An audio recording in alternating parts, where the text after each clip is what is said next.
I know everybody. This President is what Trump laptop has been means. working We on got a little bit of a at a higher turnout here. level, recently, approving laws at a federal level, but we got to get it at the state level as well. Currently, also too, we need to get stricter spay and neuter laws here. We have no spay and neuter laws, and we would like to mirror something like in the state of Florida. And if anybody thinks that, they have any input on this, obviously, let me know. I can unmute you, whatever. You know what I mean? So you guys can speak up too as well. But we want to enforce a spay and neuter laws and microchipping law in the state of Missouri. Right now, if they don't spay and neuter, it's a $500 fine for each animal. If you own an animal in Florida, It has to be spayed and neutered and microchipped, or you get $500 fine. Yes, ma'am. Can you go into more detail on that? So every single animal that every person in the state of Missouri owns would absolutely have to be spayed or neutered. No exceptions. What is that? Is it just a mandatory yes or no? Does it depend on the circumstances of the animal? No. Well, obviously there's a medical exemption, that would just, qualify. Because obviously if an animal is allergic to anesthesia, they would not qualify for it. Or if they have like a heart condition or something that would prevent them to safely spay and neuter, those would be the only exceptions for it, Now, unfortunately, with the licensed breeder stuff, they can limit those down if they're licensed reputable breeders who, actually don't overbreed or anything. Now, there are reputable breeders and there's backyard breeders. And a lot of the things we see in the state of Missouri are backyard breeders and everything. And those are the ones we want to target because those are the ones that are not replicable in the state of Missouri. And then in the state of Florida, at what age do animals have to get in there? Let's just say canine. At what age are they to be spayed and at what age are they to be neutered? Because there's a variety of opinions when it comes to veterinary care and allowing for a first heat cycle on a female and allowing for a 2-year period for the testosterone in a male dog to kick in and not take away those right. And that's actually old farm cells now, like with purebred dogs. I know in the Florida, I believe it was 8 to 10 weeks and 3 pounds. So, like a puppy, yeah. That, and see, this And even if we did it at 6 months here, that would even be enough for the dog, because like even Department of Agriculture requires us to have dogs spayed and neutered at 6 months. What requires it dogs to be? Like Department of Agriculture with our licensing, we're required to add the latest we can spay and neuter them is 6 months with Department of Agriculture under the license. Okay, and I come from we come from veterinarians that I've worked with quite a bit. It's more like in the males, it's 2 years of age. So there's, like I said, where there's conflicting information is where you're going to have pushback on a mandatory law to say you must do this with your animal at a certain age. And then how do you go about even enforcing that, especially in the rural county? You've got people moving in and out, dogs crossing state borders. The problem, one of the issues is you've got a law that is going to go into effect that for people that are responsible pet owners, this law is not needed, right? I mean, if you're a responsible pet owner, you don't need this law. I will absolutely. Alright guys, I'm gonna have to pause. We got more music coming up. All nurture permits can be music's off. required if they have agreed to microchip their animal and, and or they're granting, where they're licensed to breed, one of those reputable breeders like I mentioned, that are actually reputable breeders that are being monitored by, the government, breeder, like Department of Agriculture. I don't know what Florida has on that, but I know in Missouri we have Department of Agriculture, Illinois, and several other states do. Now we look at Illinois too, because Illinois has also the spay and neuter laws out there too, similar to Florida's. But let me just double check with Illinois, so we kind of see which one. Because there's obviously the brainstorm, Monday I am meeting with the senator, which is the senator's chief of staff we're meeting with, which is absolutely amazing. Illinois spay and neuter laws, because they have a strict spay and neuter laws too in Illinois. Like I know even when we've had Illinois Rescues reach out to us, we had to have them spayed and neutered before they went to Illinois. And I just wanted to throw in here, not only is the when to have the spay or neuter maybe an issue, but what I see in my neighbors, speaking to people, the biggest issue is money. It's always money. I can't afford it. I can't afford it. And so so that's where I think the biggest issue lies. I can't afford it. So if we can get free spay and neuter or Yes. some kind of a grant, that would help immensely. Yes, and that's one of the things we want to work towards too. Once we actually get these worked on, because obviously that's what we were getting the pushback when we were talking to Missouri Animal Alliance is this isn't going to happen. There's no funding. Well, that's when where all of us are going to come into effect on helping fundraise. To help push for this for the grant funding to be able to help people to be able to afford spay neuters. We've been lucky with the Branson Humane Society that's been allowing us to offer $35 spay and neuter for dogs and $25 for cats. I did look up Illinois spay and neuter laws, and they are the exact same as Florida. So 6 months unless they have an altered permit that has obtained. And that's just basically a permit where your dogs are even microchipped, up to date on vaccines, and the government is under, you have a permit allowing you to have that unaltered dog unless, and you're agreeing not to breed it unless you're a licensed breeder as well. Do you know by chance, offhand, if that permit is something that has to be renewed on a certain cyclical basis, or once you have a permit and the dog is microchipped? The devil's always in the details. Exactly. Sorry, I'm just looking this one up real quick. Sorry. I was planning on getting a lot of this stuff together that I had already, and yeah, drama. The other stuff happened.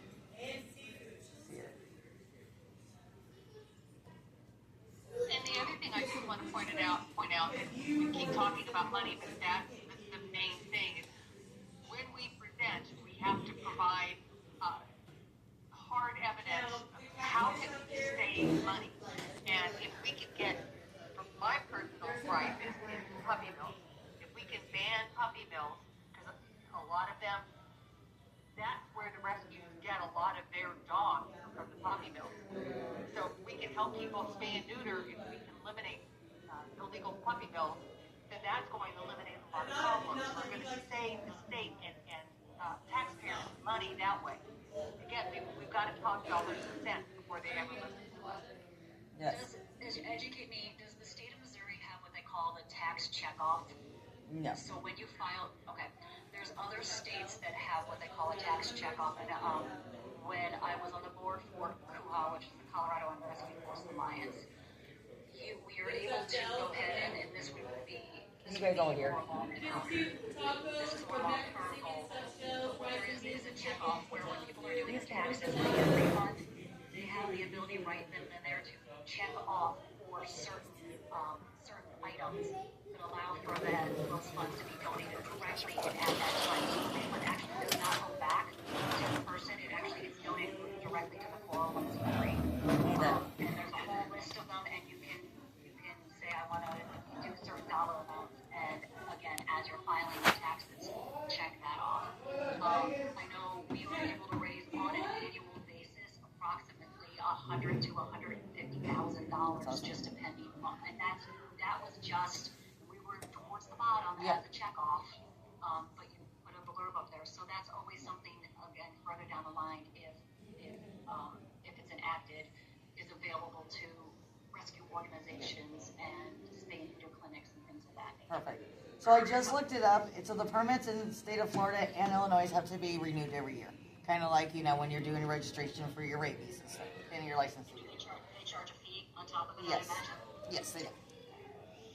Which, and in that sense, that permit money too, if for some reason it is doing the exemption, can always go to help with the more spay and neuter side for the people who are spay and neuter as well. So obviously, we're going to be meeting with the senator to talk to him about this as well, but that's one thing we want to talk to him about, okay? And the next thing we want to talk to him about is obviously, doing a statewide mandate animal abuse and cruelty database. We were talking about this before Florida put theirs enacted, okay? We've been meeting, on and off for 6 months talking about this. And then Florida ended up beating us to the punch. But, one of the things I've been researching on Florida is what they're making the mistake of is there's so many names that are common, they're only listing the names. They're not listing the cities, they're not listing the addresses, they're not listing a date of birth of where the owner lives. And what's between us in Florida is not a public information state. And in Missouri, we're a public information state, so we could probably get away with more in our state, because we can access CaseNet to look up anybody we want to, and all their personal information we wanted to. So, I mean, on our database, we would like to have a name, obviously, either a picture of the offender, and, if they don't want to agree to the picture, an address or a date of birth too. Something to be able to identify it more because, for instance, James Fish, one of our people here, he could apply for a dog and we could pull up 20 other James Fish with the same name. And that doesn't just narrow it down. So a lot of people are being denied for dogs in Florida because they can't narrow down who it is, or adopt for many adoptions because there's multiple people. So they have to be able to identify it one way or another. And I know Florida just recently launched theirs, so it's still in the, tweaking phase of it and everything, but I already know that's how, they're messing up, you know what I mean?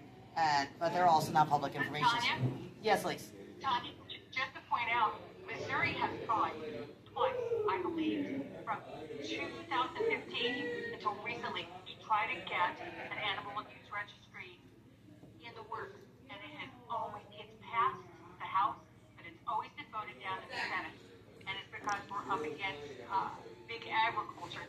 For some reason, they feel that we have put... Alright guys, I gotta pause again. Alright, everybody, I'm back. Sorry, I had to pause. There's music being played at the bar.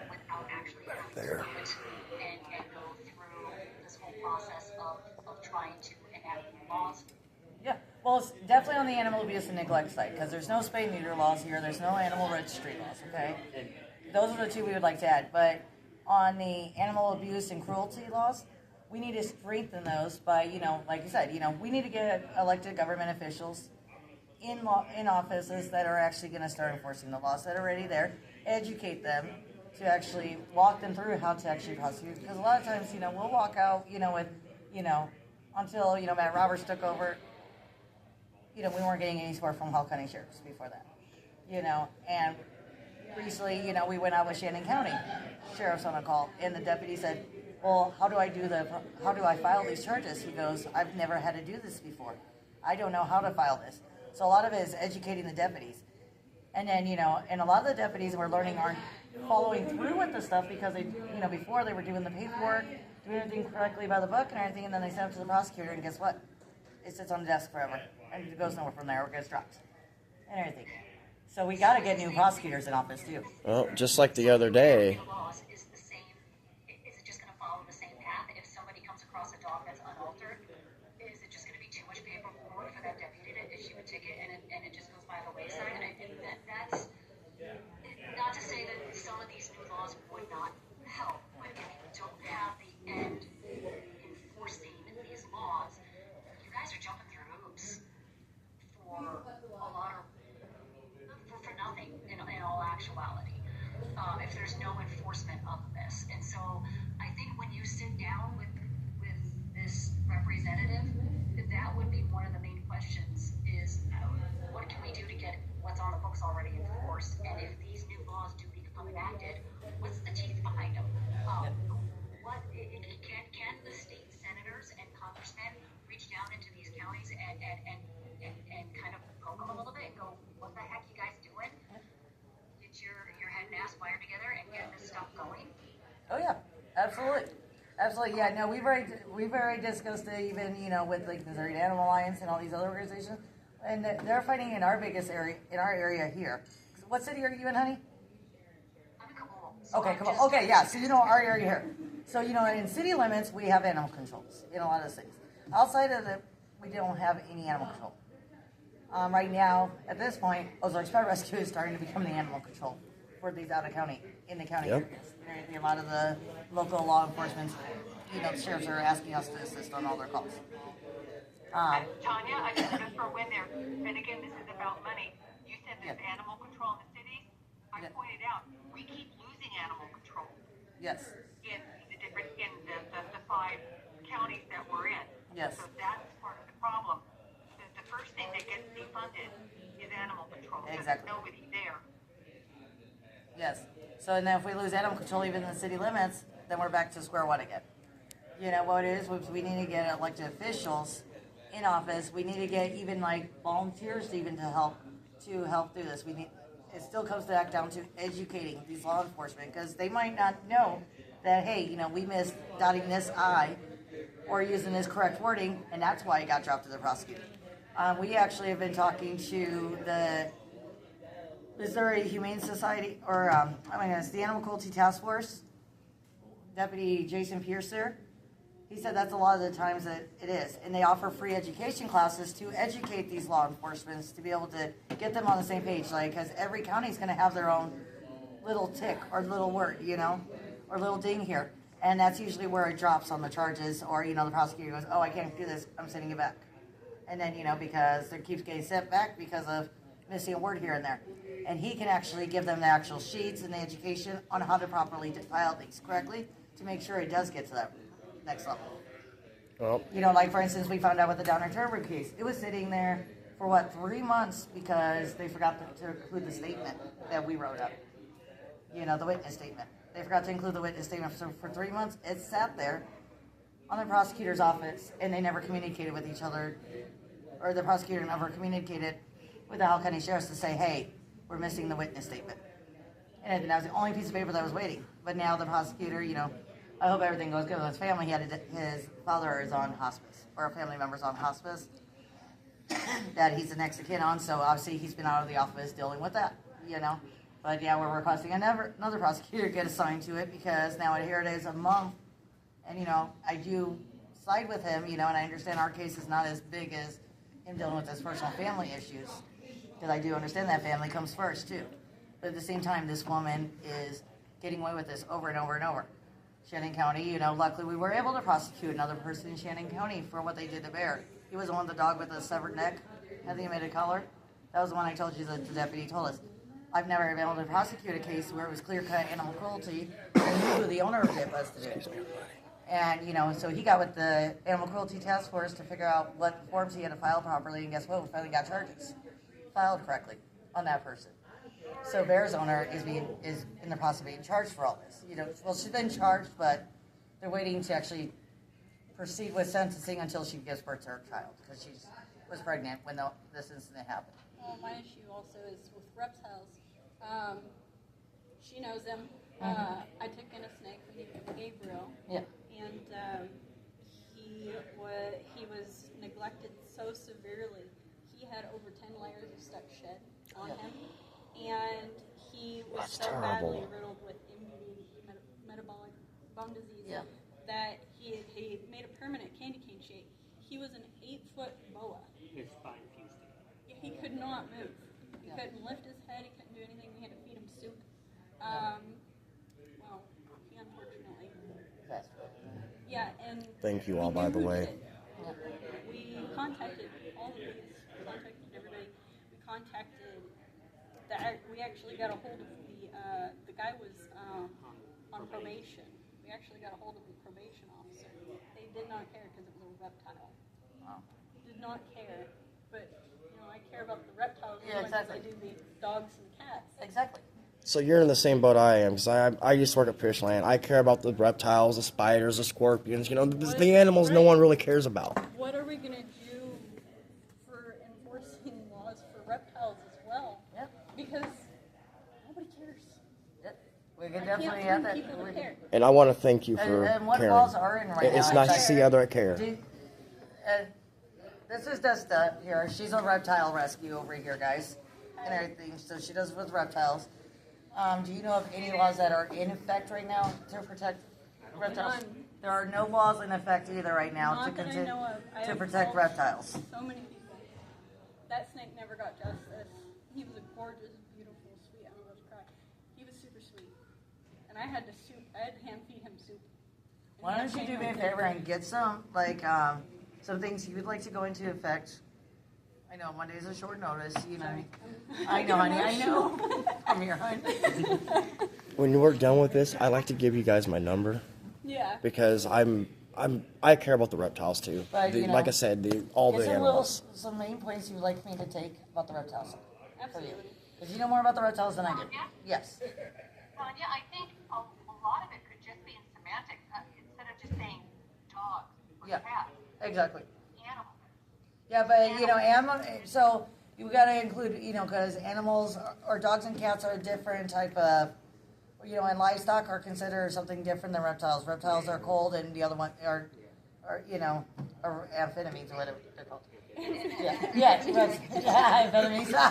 Amphetamines. It's in a sticky ground too because you could have somebody behead a chicken because they're processing it, but if you behead a dog, that's a different story. Exactly. Right? So yeah. And we, you know, if we do this, we just have to break it down a little bit further. You know what I mean? The biggest thing is getting into the door with it. I think you're proposing a law which I do not disagree with. I think it's a great law where you're putting together a registry of animal abuse. But it sounds like the biggest problem that you're going to encounter with that law in effect is actually getting people on that list because these laws are not being enforced. And I think that's going to be one of your major hurdles going forward. Is great, you've got this new law in the books, but there's no way for you to use it because you can't prosecute and have charges brought up against people and actually follow through to get them on that list. And that's something that has to be looked at really hard, and you nailed it. The question is how, and who and what, and the training, and believe me, I've done it. We brought in police forces on how to work cattle on the ground because we had an instance in one of our towns when I was out west where we had cows get loose and the officer told the cow to stop and call the police and the cow ran between the car and the fence. So he shot it. Right? How to work around animals, how to spot abuse, and everybody knows that people abuse animals. That's most likely not their only crime that's being committed. It's usually just an underlying. Yeah, it's just the beginning. Right, there's usually other things going on as well. But I just think it's going to be one of the bigger things is what's already on the books. Yeah. Forced, prosecuted. Oh yeah. Exactly.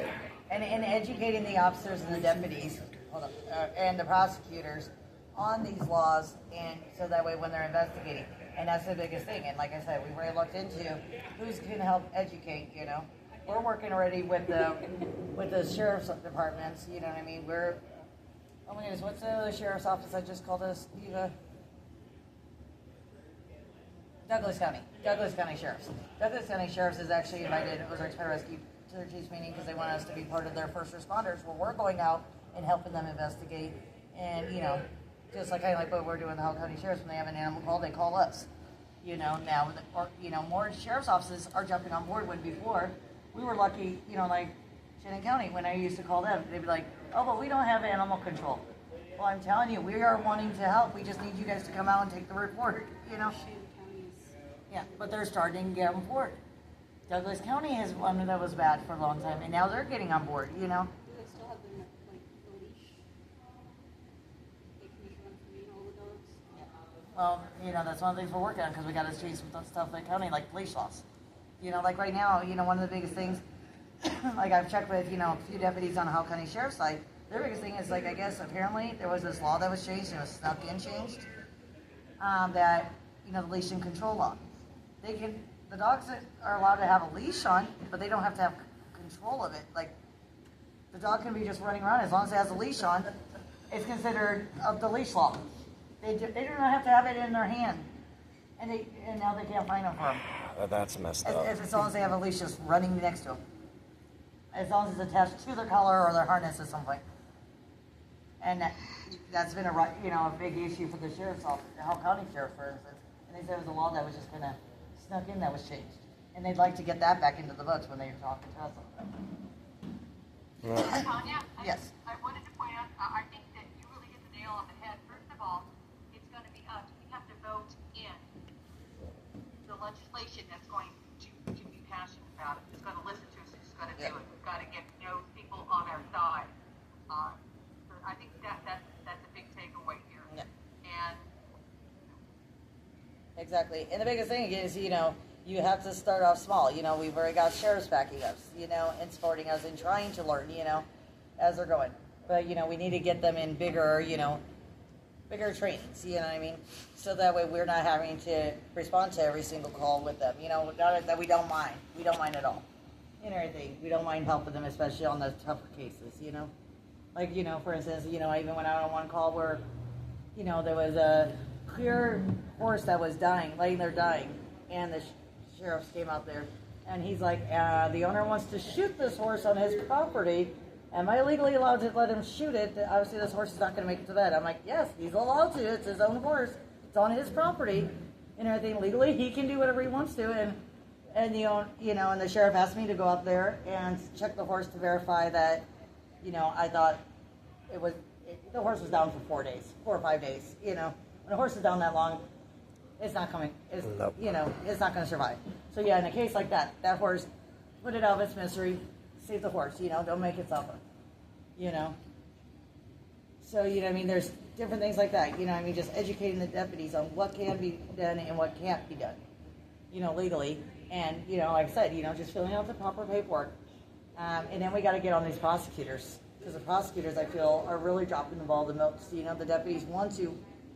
There's officers and the deputies and the troopers. They all want to do these laws and everything and learn, but like I said, once it gets to the prosecutors, this prosecutor of Howe County, he's just not doing anything. They're really not doing anything on animal cruelty. I'll be the first to tell you the prosecutor here is a joke. About putting someone public pressure on these prosecutors, and what I mean by that is starting an email list. And when you have personal knowledge that something is sitting on a prosecutor's desk, doing an email blast to say, hey, can you guys just pick up the phone and give these prosecutors a call? Oh, I did. Oh, yeah, we do that every time. They had about 2,000 phone calls about the Donna Turnberg case. And then that's when we found out that they were missing the witness statement the whole time. That's the only reason why we found out about the witness statement. Otherwise, it would just sit there. Still, it would have been sitting there. But now it's sitting there again, so I'm going to have to do another email blast because, I've been trying to respect because of the prosecutors while they're being out, But yes, we do that. We did that with Texas County, too. In Texas County, prosecutors, too.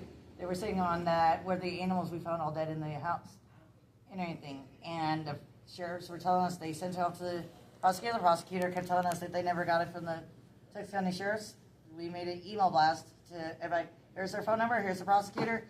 Here's who you guys need to call. Have fun at it and everything. When you're out on these cases, do you take pictures? We take pictures, videos. Yeah, we document everything. We have usually 3 or 4 people. When you meet with that gentleman on Monday, those are really persuasive. Yes.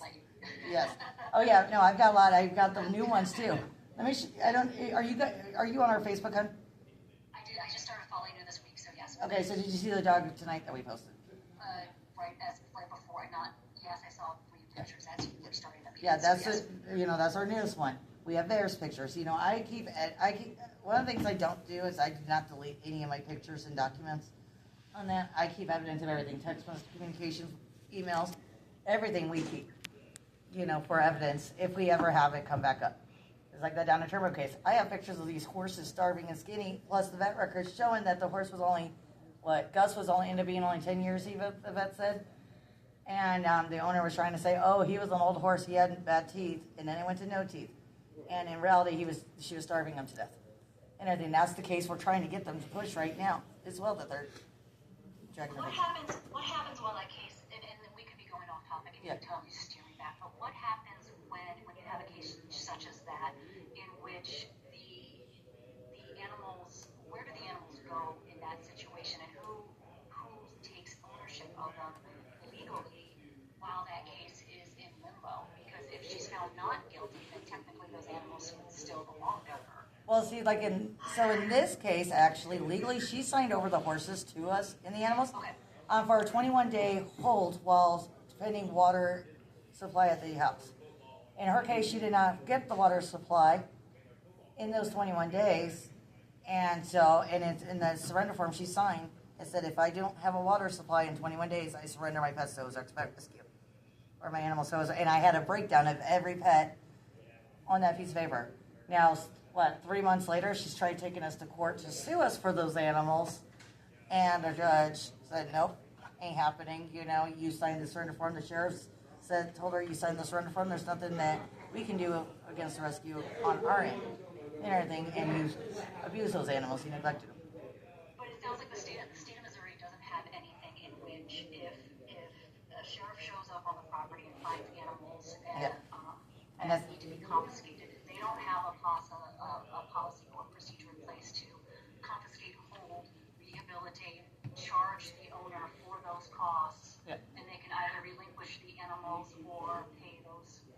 Yeah. Okay, so there's nothing in place. No, and that's actually one of the other things I was once we get some of these other things kinked out, one of the things I do want to work on too, and this came from a Hall County Sheriff suggested. You know how they have the CPS court hearings, for Child Protective Services? I think they call DCSF out here, where they have to have a court hearing within like 24 to 72 hours after pulling a child. She said that she would love to see something like that put into effect, because right now at this point, how it stands is she goes out and investigates, sees the animals are neglected, abused. She has to leave the animals there, leave the property, unless the owner is willing to sign them over.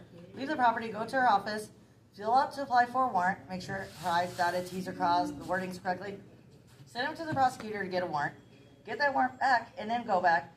And by then, they usually have the animals back into basic needs and everything. And if they have them in basic needs, then they can't touch the animals then. And that's going to take a whole 2 to 3 week process for them to actually get back. And by then, the issues are fixed temporarily, and then it's an ongoing case, ongoing back and forth. So they would like to see an emergency court hearing like that, where they have 72 hours or 24 to 72 hours where they can pull the animals temporarily, put them somewhere, even like us, we have emergency livestock fosters, that we have animals that, and even if we had to put them somewhere for 72 hours, just long enough for the owner to go to court and try to justify, why the animals are like this, and prove that they're like this, and it gives ours time to have our vets look at them and evaluate them to confirm or deny, like for instance in Donna's case.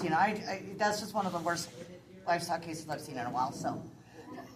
We had that policy where I worked, and we were actually an impound facility. Yeah. So the only time horses ended up on the properties if they were confiscated by law enforcement, right? And so Yes. that sometimes is one of the bigger issues too. You've got this livestock. Yep. It's a lot different than confiscating a dog or a cat. Exactly. Because a lot of people don't have a place to put the larger animals. Yes. But same thing, they come into the impound facility, you have intake procedures. Yes. Photos, the whole 9 yards, and within 72 hours you're in front of a judge, and that judge is determining ownership of that Yes, animal so exactly. that it can move forward, Yeah. so that the rehabilitation can move. Yes, and that's what even the local law enforcement's been asking us to see about getting into effect, So, that would be something that we've been wanting to do too. We kind of touched base about that at the last meeting, but, we didn't have very many people, so this is the most we've actually had show. Sorry we missed the last one. Flyer. It's been busy. The timeline has always been, I think, the biggest issue. We do have laws in place that you were talking about, Don, but as Tanya pointed out, by the time they dot all their I's and cross their T's and get back, either the animal disappeared or everything copacetic. So it's the urgency that is lacking here. It needs to happen, as Tanya said, within 24 hours, get back in and extract that animal. So, Or even when they show up at the day of, to actually be able to get it within a couple hours even too. But while we're talking about this, absolutely, that's a big one. And from the different rescues I've spoken throughout the country, this is nationally an issue. Yeah, and nobody has ever tried to go to state, county, city levels to try to get this court put in that we have found in our research either. So this is another thing that we've been wanting to work on too as well. And that was one of the other things I was going to touch base with the senator on and everything as well too. well, another thing I would like to add to, so we're talking about this. The other day I went and recorded a dog abuse case. Yeah. Someone was kicking a dog in the face. Which county? City. It was City of West Plains. Where? City. Oh, West really? Plains. Officer went out there. No contact. Oh yeah. And Person was probably home. Just probably didn't want to answer the door. And by law, they don't have to answer the door unless the cop has a warrant. Yeah. So, I mean, we do have that problem too. Yeah. I'm sure that person was Yeah, there and because that's it was 5 minutes later the cop was there. Was it the owner, the one that was kicking the dog in the face? I don't know. It was someone was kicking the dog in the face. Cops showed up. I got there right as the cops was pulling up. I did give the cop our card. Yeah. So he has the Ozark Pet Rescue card He now. should have had that already. I've given him to all the West Plains PD. They should have, but I gave him one anyway. Brad even has the animal control there. Animal, and that's what I was going to say. But they also Animal have control animal never control showed at up. West Plains. Yeah. Yeah, he doesn't show up after hours. Brad's trying, with the resources he has to, Well, this was daytime. It was morning time, actually. I just got off work. Was it a weekend or a holiday? No, it wasn't. It was a Monday, wasn't it? I do believe it was a Monday or a Tuesday. But, you know, like I said, you know, I don't know if there's any funding that's gotten cut lately, but like I said, you know, any funding gets cut, animal control goes first. Animal control always goes first or gets funded, you know, first. Cut. And everything, you know, Mount Grove Animal Control, she's one of the really good ones. She's amazing, you know, she does everything she can for her animals. She's actually a no-kill animal control. Can you believe that? Have you guys heard of that? A no-kill animal control. You know, the only time she euthanizes is for severe aggression or severe illness that she can't, you know, that would be too detrimental on anybody, you know, or the dog would not survive.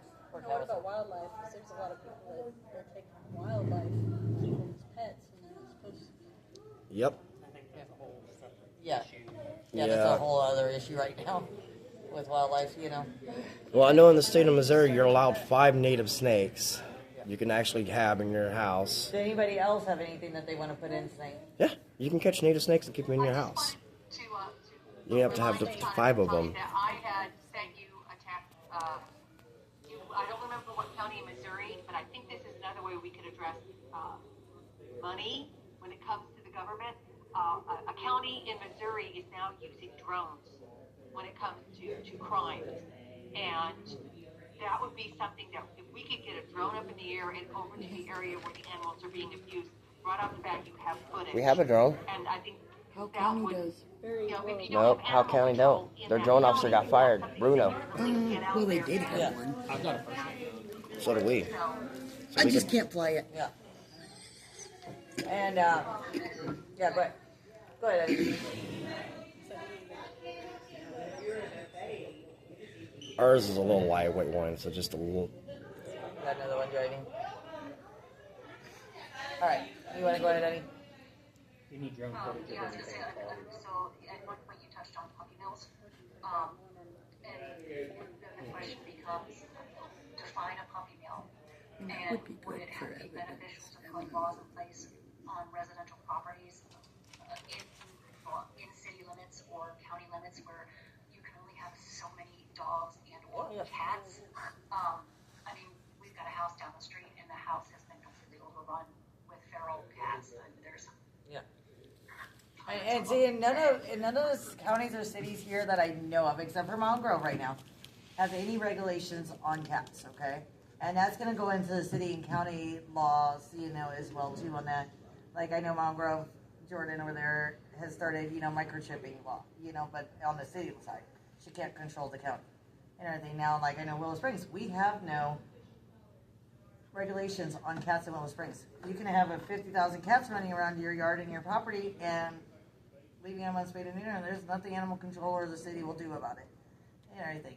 So yes, definitely looking into, you know, limiting how many, you know, like outside pets you can have, you know, or, you know, even like you said, you know, the puppy mills, register, you know, watching how they're doing it and everything as well, you know what I mean, or regulating how many. But, you know, we got to get together with Department of Agriculture too, more on that as well, on, you know, the reptile breeders, you know. Like I said, there's reptile breeders and there's backyard breeders.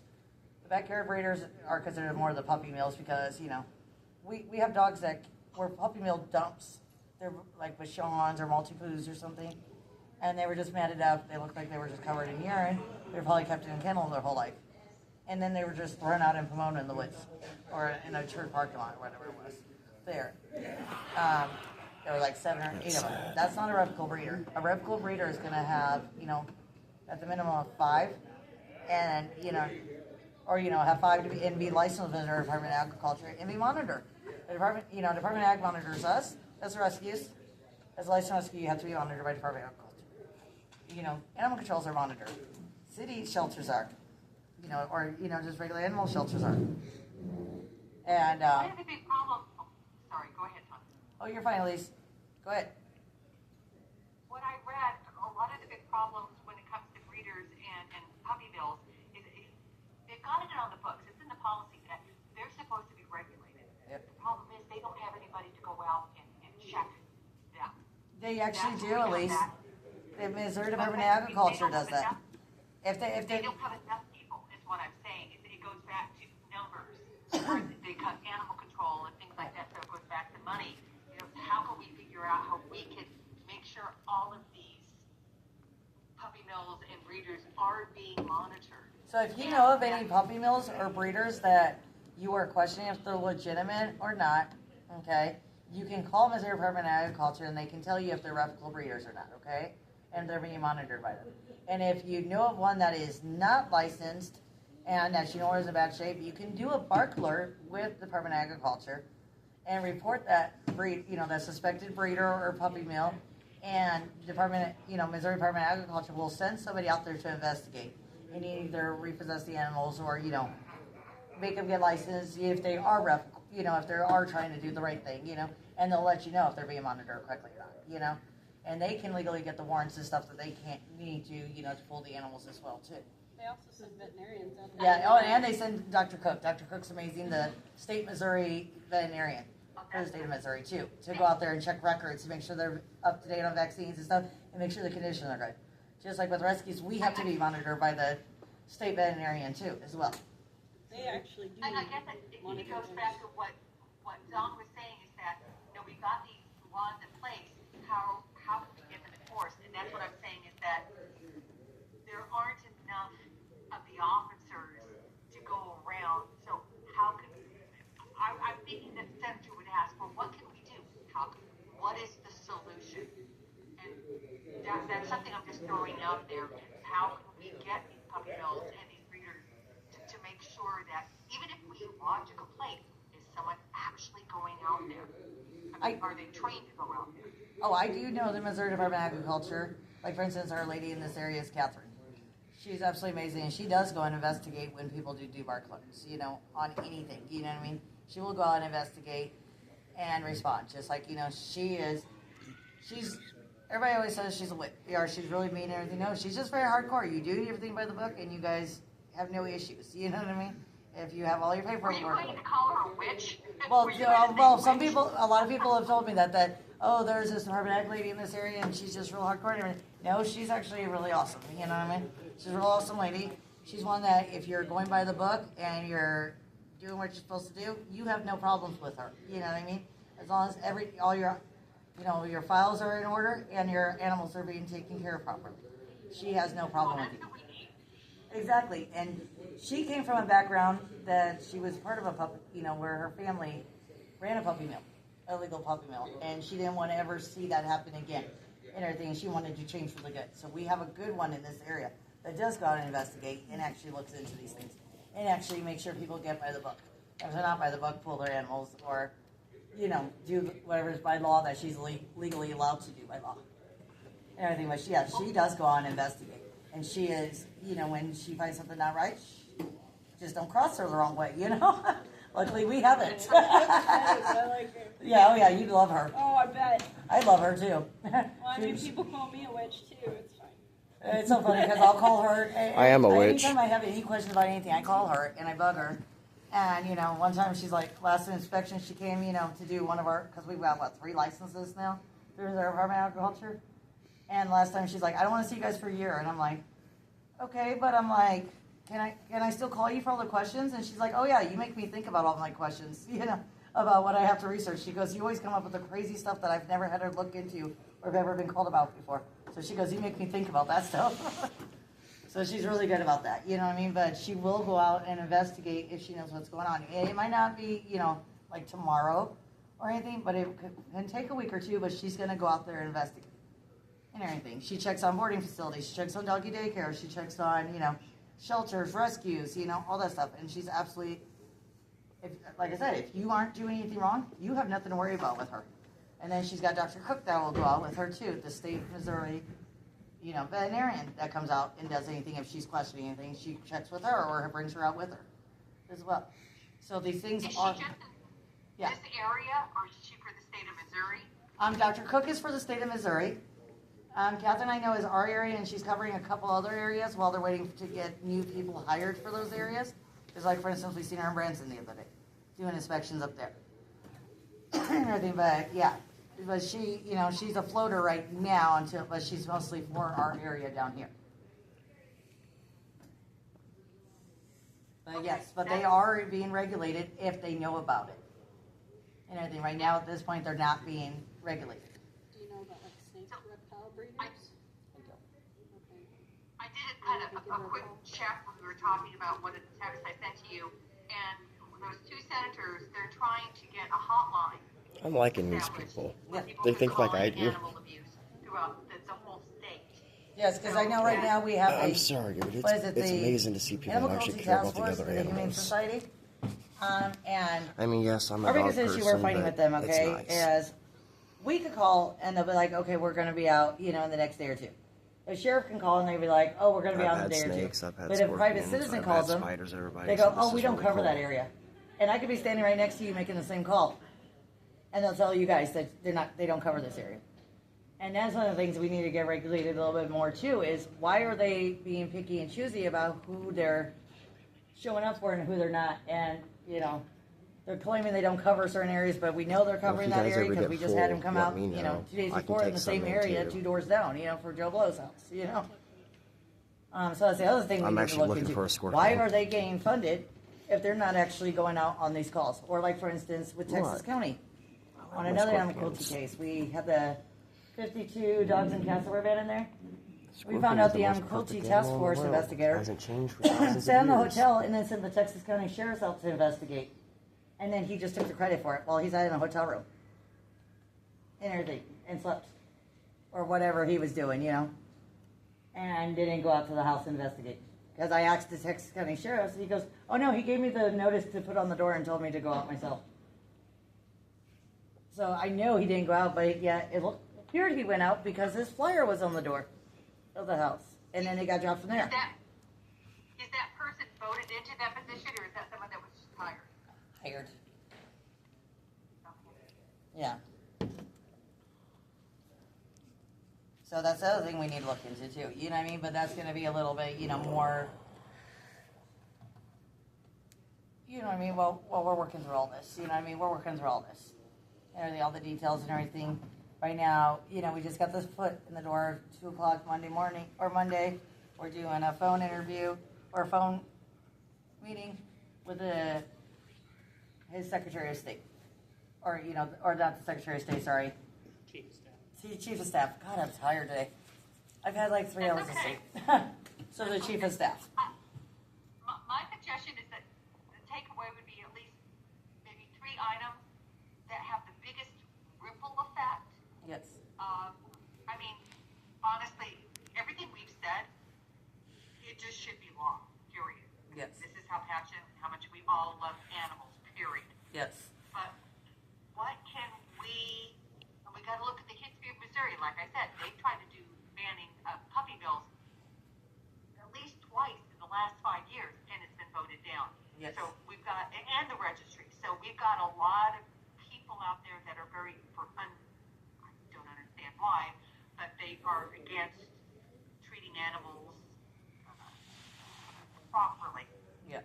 So, and 3 attainable.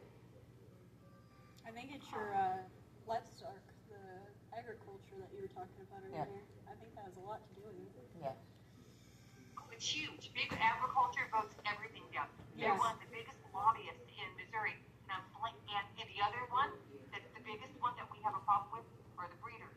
So it's breeders and big ag. Everything I researched, every time something got voted down, either in the House or the Senate, it was those 2 lobbyists that knocked it down. And they have a ton of money. And Elise, So we're gonna have to double check on things when we do our peacocks and this stuff goes in effect and get everything legal. Because I still want to raise peacocks. Have you looked at the possibility of hiring a consultant firm and a lobbyist on your behalf, and then taking a look to see what grants are available to help fund that? Because that may, if you're trying to do this on your own, you are swimming upstream, and it's a massive battle.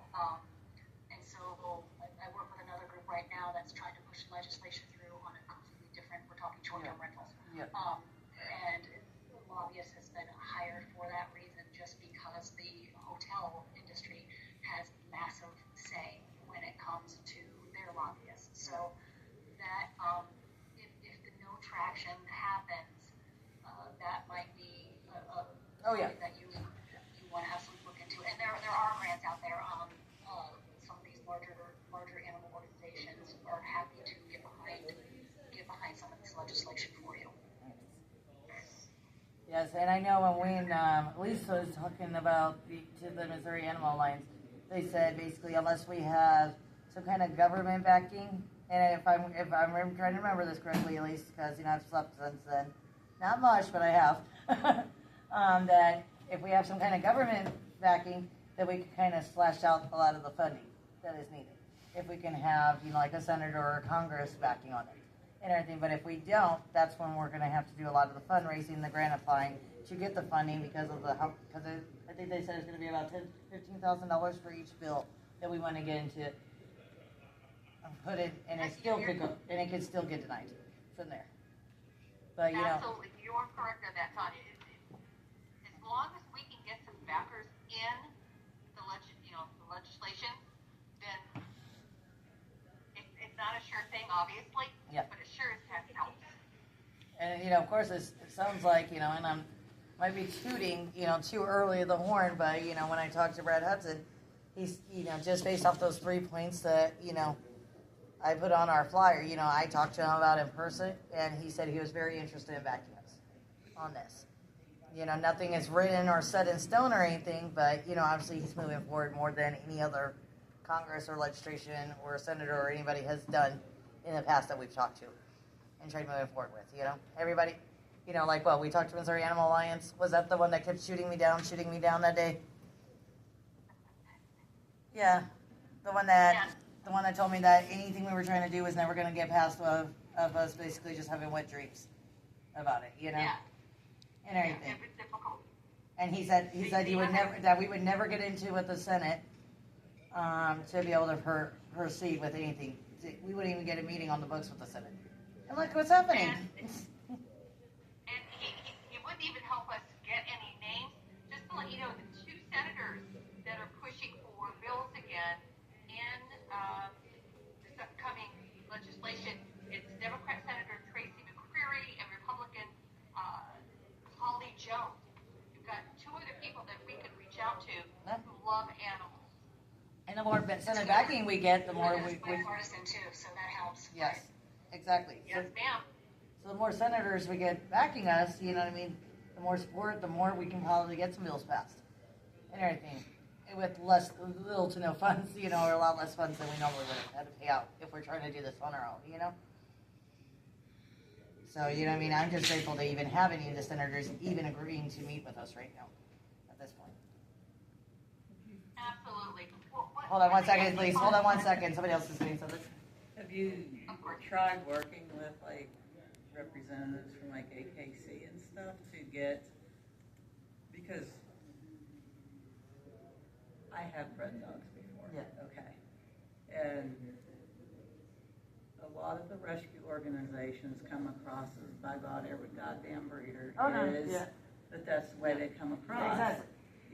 That they're all bad. Yeah, but they're not. So you're not getting people associated with AKC or whatever to work with you. They're just thinking you're somebody you need to fight with, where if you could get with some of those representatives for this area and say, no, we're not saying they're all bad, here's what we're trying to do. We're trying to keep the reputable breeders going. Exactly.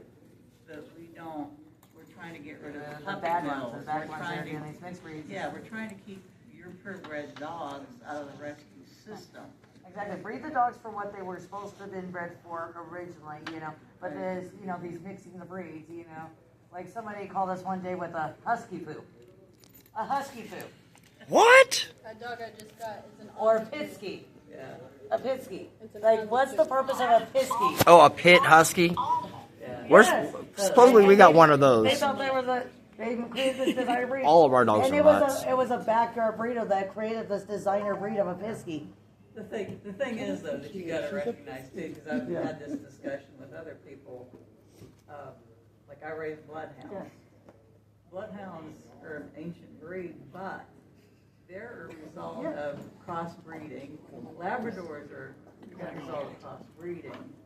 That they're bred for a purpose. Exactly. The And breeding that's for a where things are purpose is getting something lost, different. is Yes. the purpose. Yes. The purpose of the breed. Every dog that originally was bred in the beginning was bred for a purpose, either for hunting, for guarding, like Great Pyrenees. They were bred to guard and protect animals, Yorkies were bred to kill rats in the Queen's castles and run notes back and forth during World War II, you know? Yeah.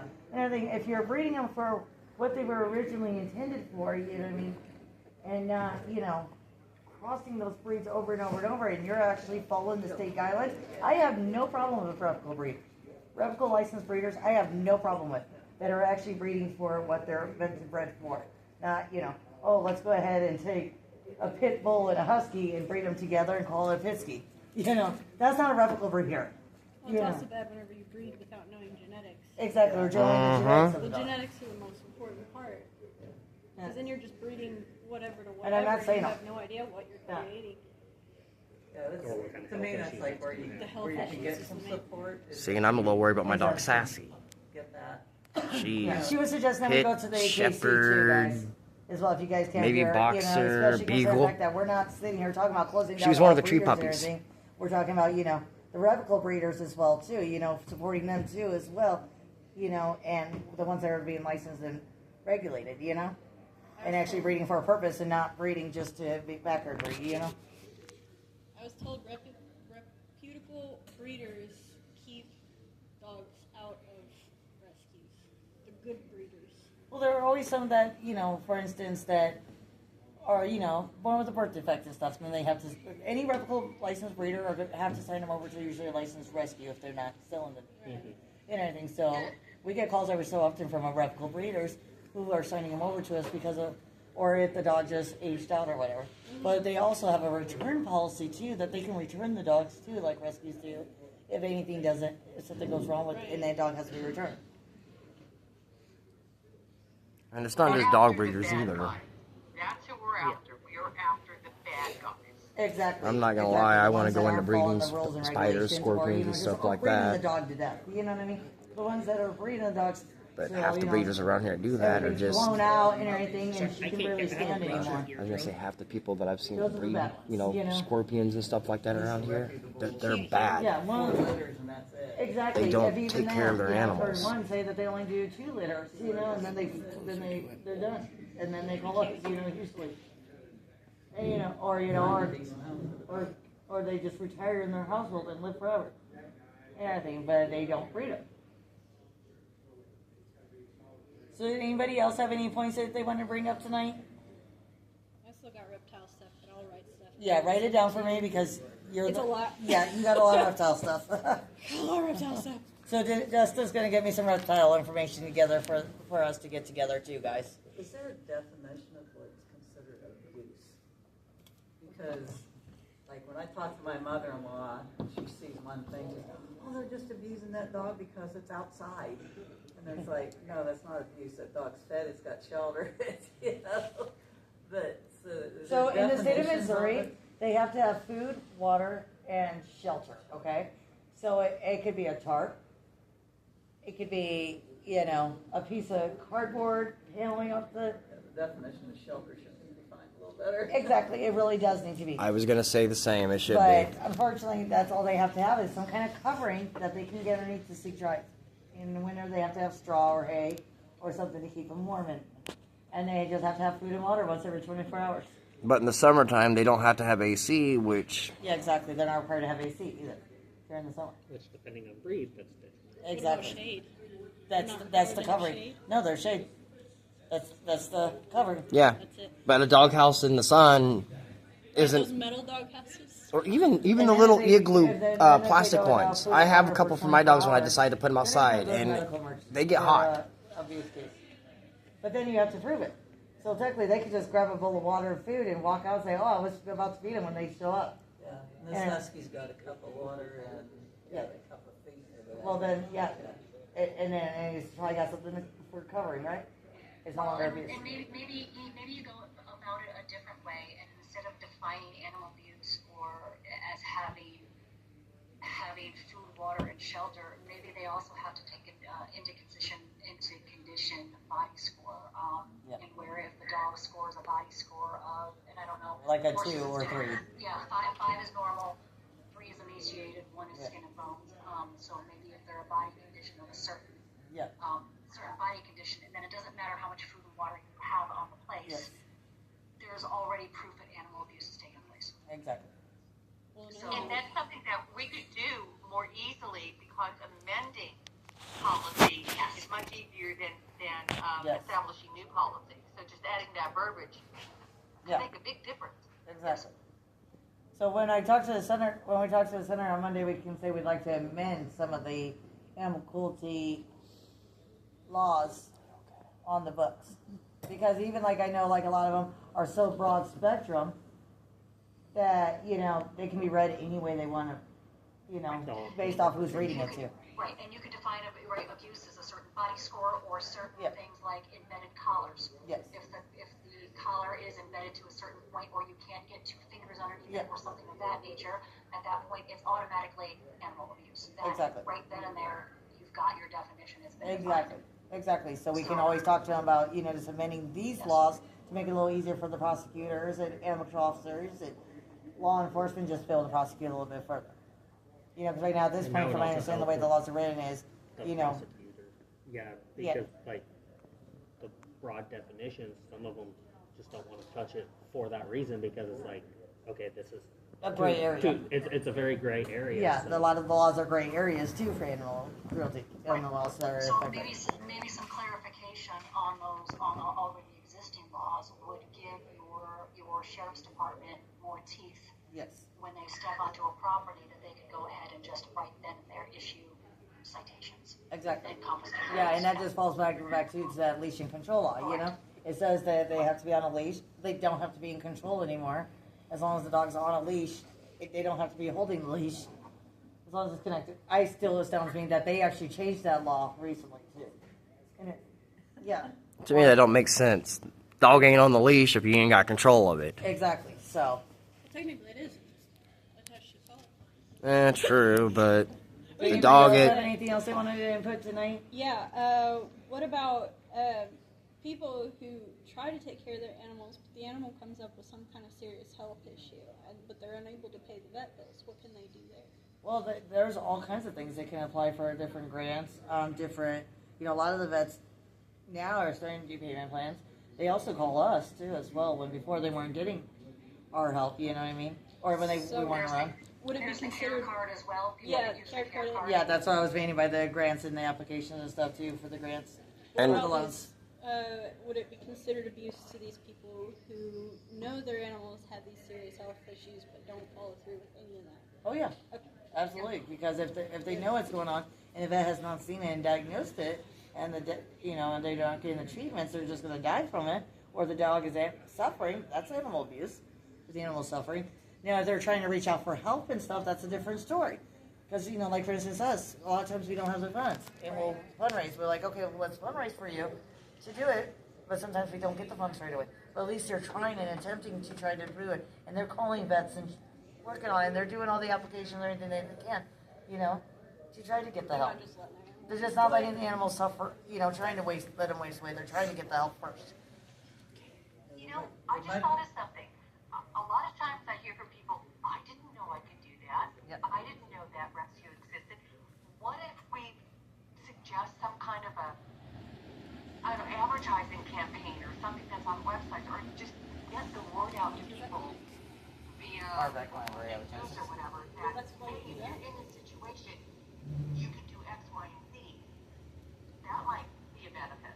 Yeah. We could see about running ads in the horse trailer. You and the other lady here was thinking the same thing. I mean, how much is it? Do you remember? Yeah. Maybe we got to check that and do that. We've only been open now, 4 years? Advertise it. We just renewed our 4-year license. free. Let me We make a could just phone sit call. there and see, these people who are making minimum wage. We'll call horse trailer tomorrow and see what we can do with that. Their animal, and now it's got cancer, it's got this other disease, it's going to cost them thousands of dollars. Yeah. Care card's not going to do them any good because they can never. People that don't And have GoFundMe too. GoFundMe allows fundraising there too as well. On there too as well. I've known people to raise all the money to do their vet bills on GoFundMe. It's like all the rich benefactors and stuff on there that watch it and look for animals or different things that they benefit that emails them directly. Hey, this person is trying to raise money for this or that, and they donate I that. gotta stand up, It's everybody. not too. That's the issue with the educating thing too, is the reptiles. It's Yes. like there's a whole community out there that people don't even know about. Yes, exactly. So, now it's just going to be more of the word of mouth, spreading the word, getting flyers out, going and talking door to door people, letting them know we're out here. How do you get more in touch with people? Yeah, Figure stuff out, I think. exactly. Maybe getting the word out more too as well. Do you guys got any cards to pass out? No, I'm not. Babe, can you hold the phone? But, yeah, I think this is a good start, guys. I think we've covered a lot of ground tonight. What do you guys think? For right now, obviously I'm going to date everybody on Monday after the senator meeting, or the chief of staff, because I'm going to talk to him, hit him with our key points, we're trying to accomplish too as well. And then he's going to relate it over to the senator. I always try to keep a bunch on me. Cars, so they're going to be doing, like a 45-minute phone call with us. Same with me, but I still keep them on me. That way, if I do come across somebody, hey, I'm a little nervous. I ain't gonna lie, I'm nervous, but I know, but I just feel like I'm not doing enough still. I still feel like I'm not doing enough yet. A lot more than what I've done. All right, guys. Any other questions, concerns, or anything? Nope, just get some sleep, will ya? Are you giving your number I back? haven't been asleep in 4 years. Do what? Okay. All right, guys. Well, thank you all for coming. I will be updating everybody on how it goes. Yeah, I know Elise is going to be in the meeting, I believe. Or no, you weren't available, Elise, right, Monday? Yes, I was. Okay, yeah. So you and I'm there, babe. I'm you and a there. couple other people are sitting with us on that phone call, so on a conference call. So, all right, guys. Thank you, guys. You guys have a good night. We'll update everybody shortly. Okay? Thank you. Thanks, everybody. You're awesome. Great meeting.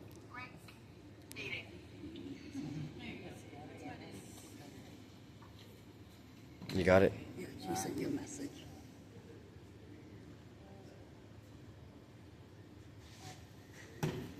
All right, everybody, we're going to go and wrap this out. I gotta go home and shower still.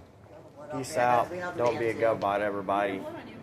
Dog have a shot. And I'll talk to y'all later. Next time, may the luck be with you. Later.